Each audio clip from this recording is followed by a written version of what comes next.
And now let's move our focus to the big focus story at this hour. We are talking about how celebrities have consistently been under threat by various antisocial elements, in some cases quite serious ones as well.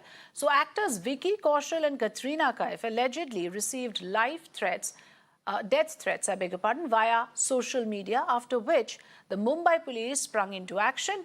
The police registered a case against an unidentified man for allegedly giving these threats to Katrina and Vicky Kaushal, and the accused has now been arrested. As per reports, the accused had allegedly been stalking Katrina on social media. The report also claimed that Vicky Kaushal tried to make the man understand. However, he continued to stalk the actress, forcing Vicky Kaushal to go ahead with a complaint to the police. Now, in his complaint, the actor mentions that one individual has been consistently threatening and posting threat messages on Instagram, stating further that the accused has been stalking his wife for over a period of time, a few weeks in fact, threatening her with various consequences. A few weeks back, remember, actor Salman Khan also received a letter threatening his father and him after Sidhu Moosewala's murder, threatening that they would meet the similar fate. The superstar immediately reported it to the police, and the Mumbai police in that case as well came into action and increased the security cover for the actor. Recently, Salman Khan was seen visiting the Mumbai Police Commissioner as he had requested a weapon license amid the threat to his life. So actress Swara Bhaskar is another such actress who has been receiving threats, and there again complaints have been filed in the police. So as per the Indian Penal Code, the IPC is the official criminal code of India. There is no specific provision mentioned for cyberbullying under the Act. However, there are some sections which may deal with the offences against cyberbullying. We'll play out that graphics in just a bit. But let me first listen in to my colleague Shweta's report on the accused and his arrest. Mumbai police has arrested one accused in the entire drama which was taking place since morning. That is alleged live threat given to Bollywood actor Vicky Kaushal and actress Katrina Kaif. The person is identified as Manvinder Singh, but through social media he had a fake ID named as Aditya Rajput, and he had many fake IDs on Instagram through which he used to stalk Katrina Kaif and Vicky Kaushal and allegedly give them live threats.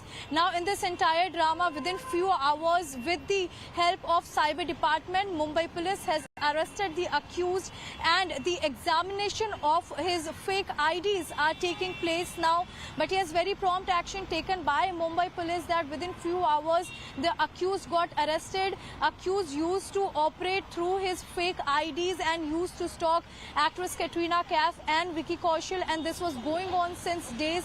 In the morning, Vicky Kaushal himself reached to Santa Cruz police station, and the case was registered in the Santa Cruz police station, and after this the Cyber Department also came into action, and here the examination of all the fake IDs are being done by the Cyber Department as well as by the Mumbai police. But yes, as of now, one accused has already been arrested in the case. Well, let's in fact play out for you in terms of graphics what the Indian Penal Code says in terms of cyberbullying. If any person frightens the other person anonymously on the internet or social media, that comes under section 507. The imprisonment may last up to 2 years. The next that we are looking at, section 509, if anyone tries to insult the modesty of a woman on the internet or social media, that comes under IPC 509. The imprisonment may last up to 1 year with or without fine. Next is section 354C. If anyone captures a woman's image without her consent or permission in private space, the imprisonment in this case may be of 1 to 3 years, and if the accused continues with the offence, he can be imprisoned for 3 to 7 years as well. Next comes your section 354D.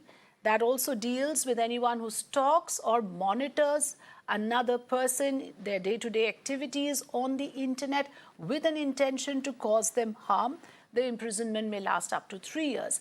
Section 499, this is a section that talks about defamation. Of course, a defamation case can be filed. This also applies to any sort of defamatory messages on the internet or social media. So the question then arises, can we really dismiss these kind of messages, threat messages, as misdemeanor or misconduct on the part of desperate fans, stalkers, voyeurists or pranksters? Or should there be action taken against these individuals, and should these cases be taken with seriousness, especially if there is a persistent pattern that causes mental harassment to the person concerned? So let me go across first to Raksha, my colleague who's joining us from the Mumbai newsroom. Raksha will give us a lowdown on the threats faced typically by celebrities online and how it has become a menace of late. Raksha, good evening. I want you to come in on the issue of online bullying and trolling, which is now reaching a level where there are serious security concerns for actors. Yes, good evening, Afrida. Thanks for that. Given the advent of social media and increased connection between celebrities and fans now, cyberbullying is definitely something that the IPC should have provisions for. As you mentioned earlier, there are certain provisions in the IPC for stuff like, leaked photographs or some kind of defamation, as you said, some sort of threats. But recently, Section 66A of the IT Act 2000 was dropped in 2021 on the grounds of freedom of speech or freedom of expression, when it was said that there were comments that were coming on the internet against celebrities, and such threats.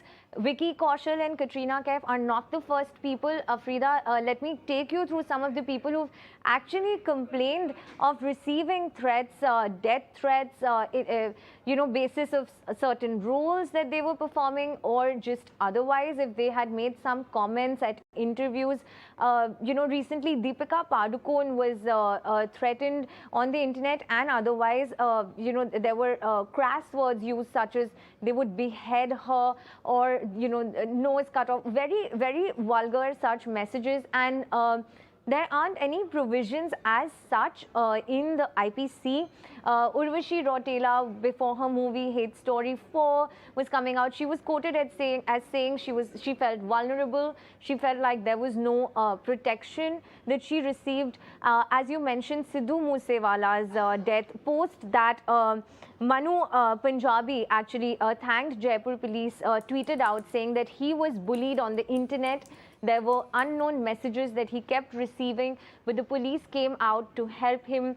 Amir Khan, back in the day when Satyamev Jayate had started, a high-profile actor, of course the show went on to be a success, but he received threats at that time also on the internet. Then of course there was Richa Chadha for her movie Madam Chief Minister, who received threats. Vivek Oberoi, before the release of his biopic on Narendra Modi, had also received that threats, and he also thanked the Mumbai police. Now what happened today was that Mumbai police, because of cybersecurity, could very early, in the early stages, identify this person who was not a trained hacker or who was not working as a part of a scam or a system. But given the recent Salman Khan episode where there was a letter that was found, and now that he's asked for a gun license, it looks like the cops as well as the legal provisions need to up their ante. I just want to end with... Yes, go ahead. I just want to end with the fact that there are some celebrities who now own bulletproof and bomb-proof cars, which are Shah Rukh Khan, who owns a bomb-proof Mercedes-Benz S60. Kangana Ranaut has a BMW 7 Series Guard. Amir Khan owns a Mercedes S600 Guard, and Priyanka Chopra owns a Rolls-Royce. But yes, I'm guessing this is the debate you're getting into, Afrida, where to understand how are we going to look at cyberbullying going forward. This is important, Raksha. Thanks for highlighting all the major points around it.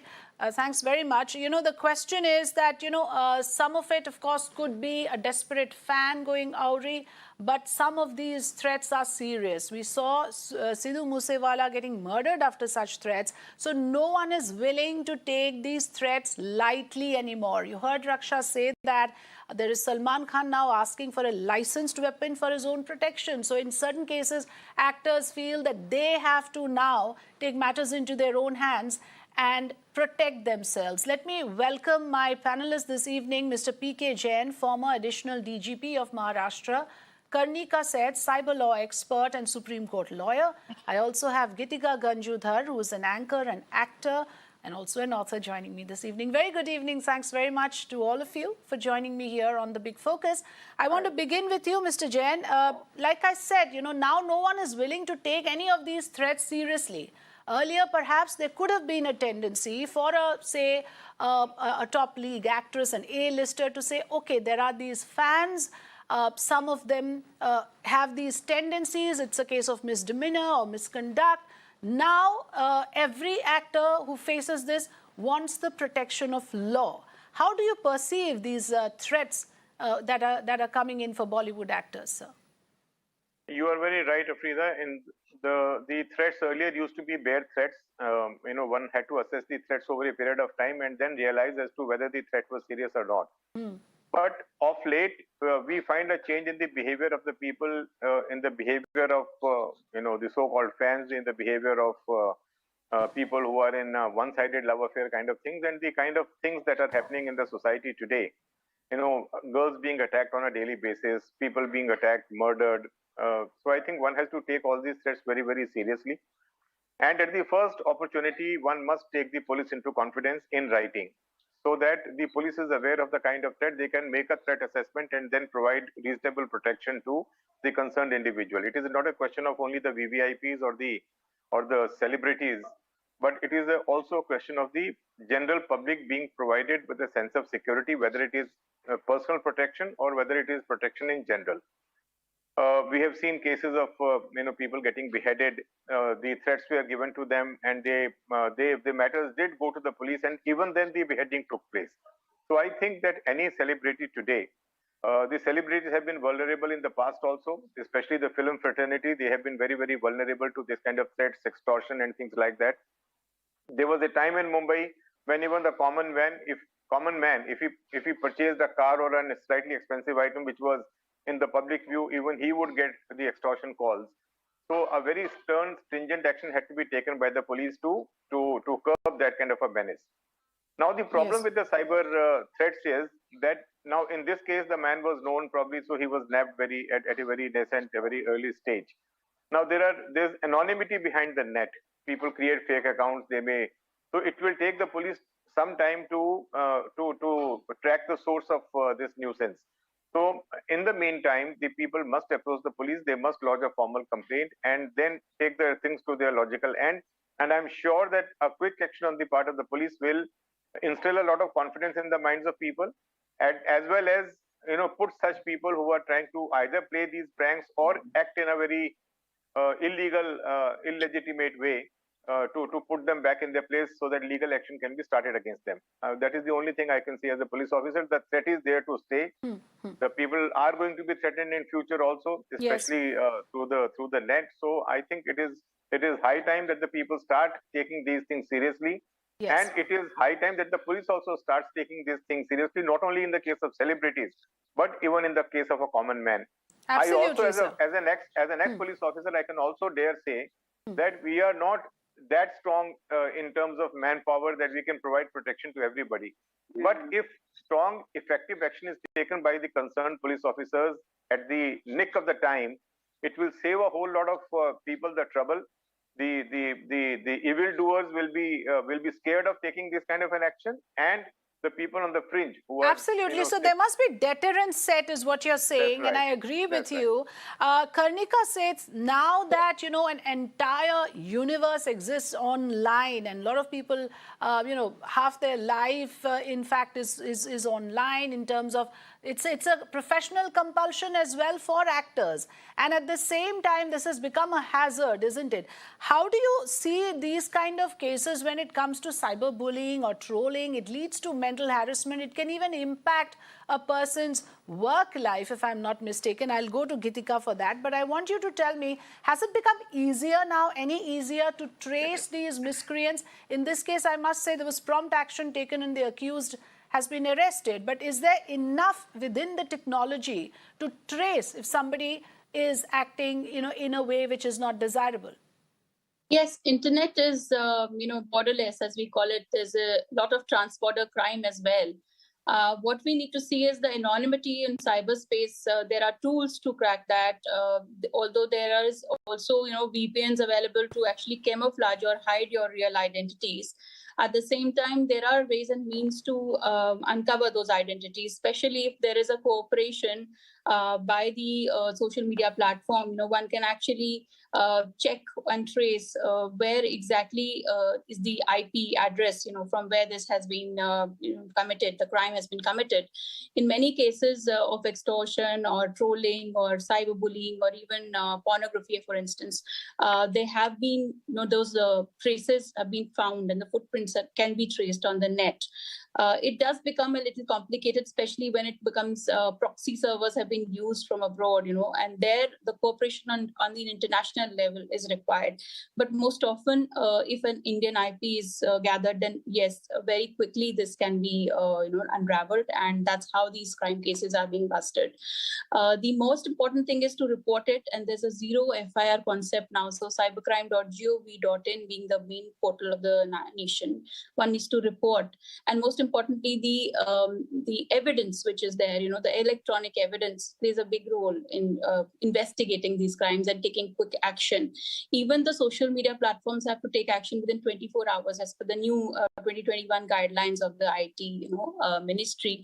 So it's very important to understand that there is a robust legal framework in the country. IT Act is in place. There are provisions and rules which deal with it. There is a law enforcement which is being trained consistently to investigate these crimes today. So it's important to quickly report these crimes the moment there is a particular instance. One shouldn't delay it. That's what I strongly feel. There is legal. But is there a fine line to be drawn? Because we know what happened with Section 66A, where the Supreme Court struck down that provision, saying it put unnecessary restrictions on online speech, which is unconstitutional on the grounds of violating freedom of speech. So is there a fine balance as well that needs to be struck?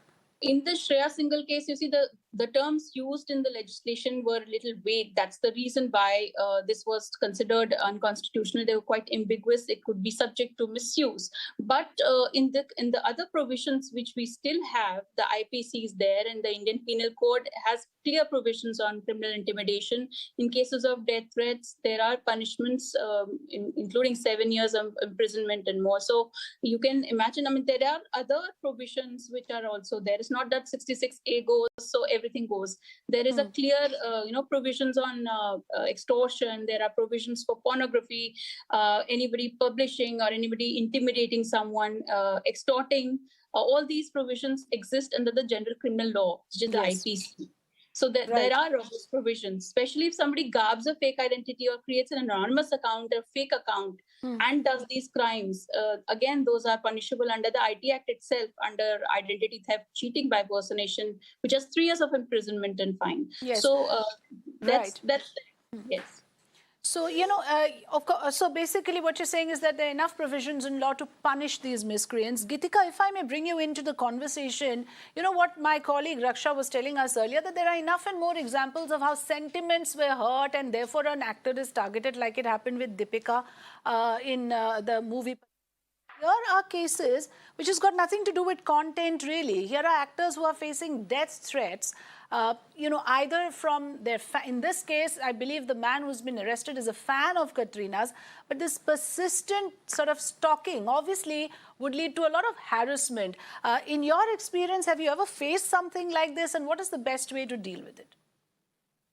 So, Jenny, forgive me for saying this, but this is just a repeat of Tu Hai Meri Kiran, Jadoo Teri Nazar, Khushboo Tera Badan.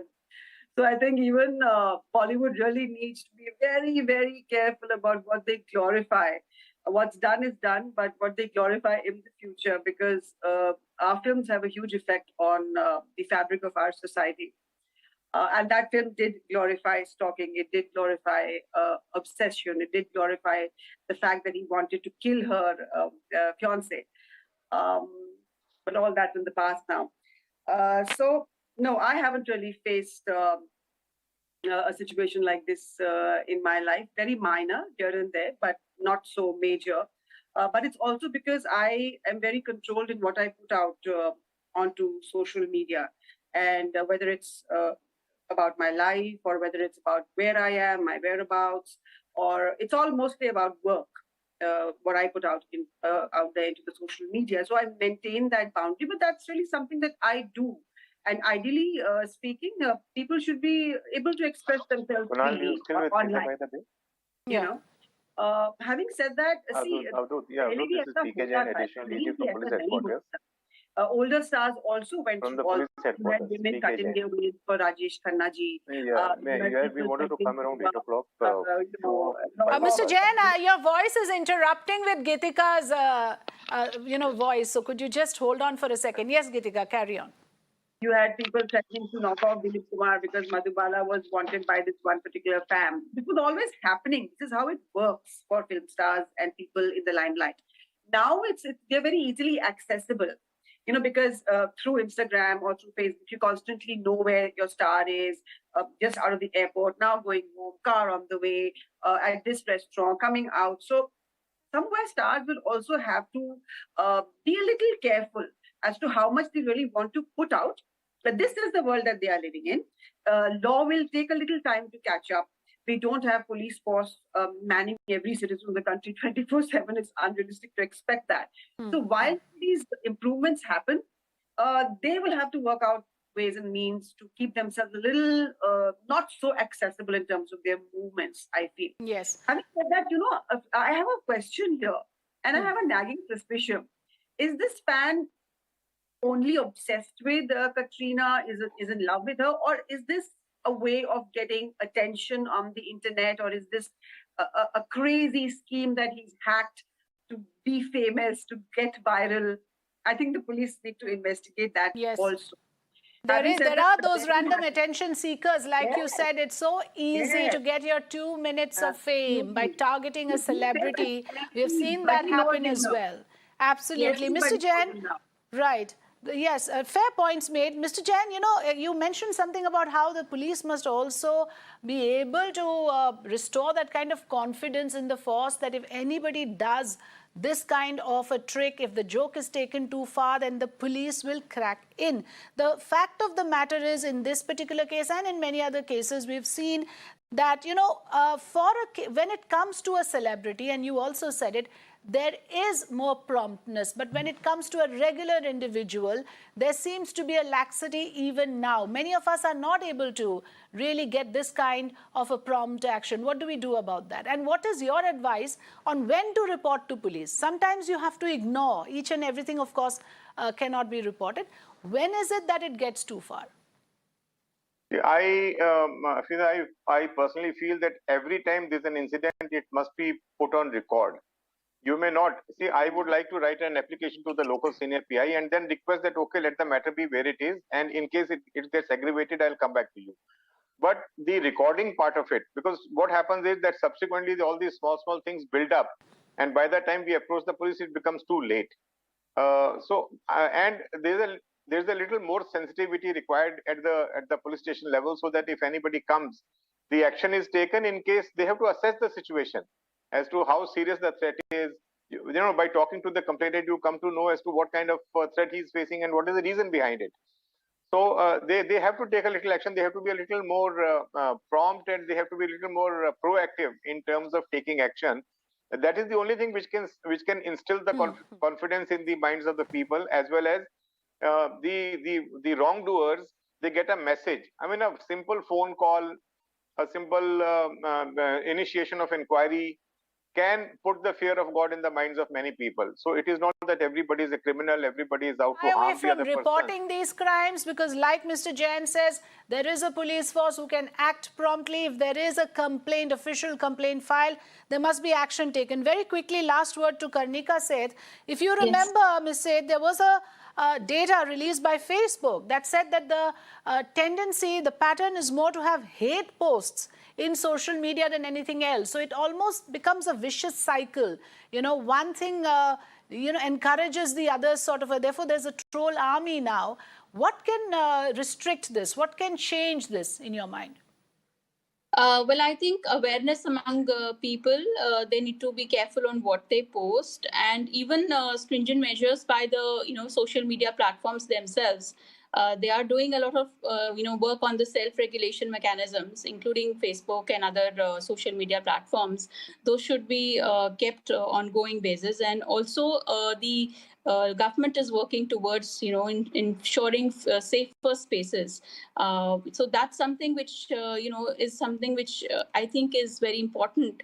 And that must be kept, as an ongoing exercise, and with more awareness, with more stronger regulatory mechanism and law enforcement, I think these problems can be curbed, and nipped in the bud, rather than looking for legal recourse each time. So prevention is obviously better in terms of deterrence.